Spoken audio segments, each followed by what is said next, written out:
luôn. Chị Lanh lên đi rồi hai đứa con đi làm.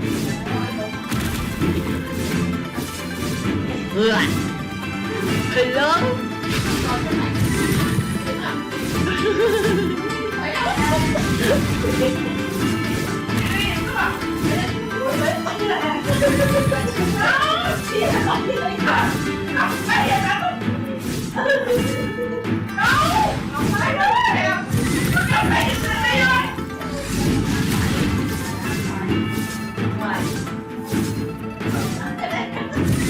Ăn thử xem.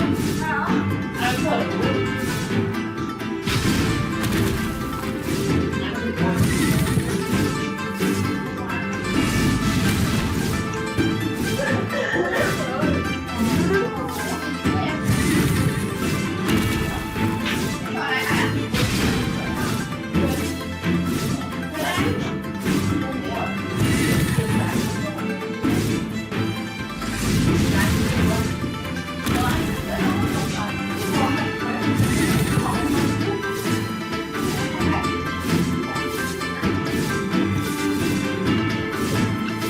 Mình cũng giống nó, mình cầm về bài mình